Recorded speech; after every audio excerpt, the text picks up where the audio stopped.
What up? Welcome to This Week in SEC. We're talking SEC football. Georgia, Florida this week, baby. Hell yeah. I'm talking double dribble, bud. What? Double dribble. Double dribble? Double dribble. Double dribble. Listen double to dribble. All right, double dribble. Listen to the Bedouin Bromad over here. We're talking Southwest Division, the final segment in our NBA preseason previews, playoff predictions, everything like that. Let's get through this division pretty quick. Not too much to talk about. I don't think so. Not a whole lot. Spurs are... You're getting the same thing you get every year from the Spurs. Yep. It's almost exactly the same team as they were last year.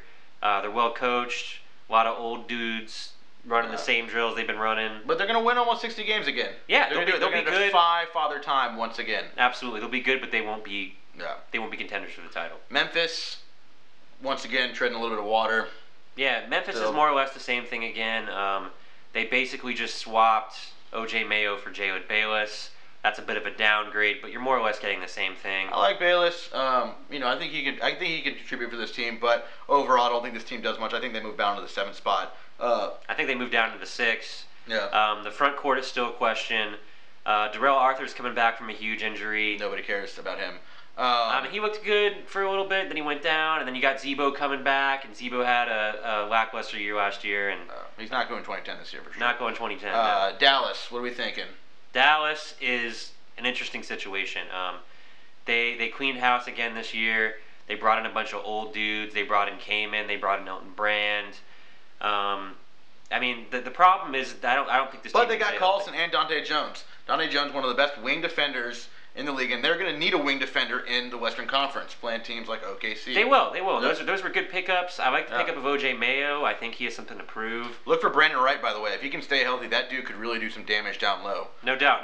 But at the end of the day, I have them barely missing the playoffs. I think they'll be 500. I think they'll barely miss it. I think they're 5th. I think they're 5th in the West. I don't think they're going to be healthy enough to make it. I think they're 5th in the West. We'll see. All right, Houston and New Orleans. What can we say about these teams that isn't totally negative? Let's say one nice thing about Houston and New Orleans. Houston is going to have huge marketing with Jeremy Lin. He's going to pick up some of that slack that Yao Ming left behind. That's great. Other than that, actual basketball, this team is going to be awful. I did say a nice thing about them. Oh, no. Oh, I guess you did say nice things. Yeah, no, I did. Yeah. Not actual real basketball things, but, you know. No. But, they've got Jeremy Lin, and they got a bunch of mismatched toys.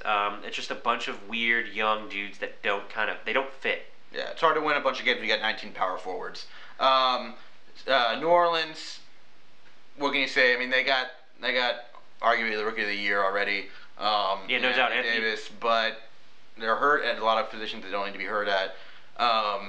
And Austin Rivers, I think the bust of the draft was a lottery pick. Didn't need to go that early. Didn't like it either. I don't like their point guard situation either. They might have him or Grievous Vasquez.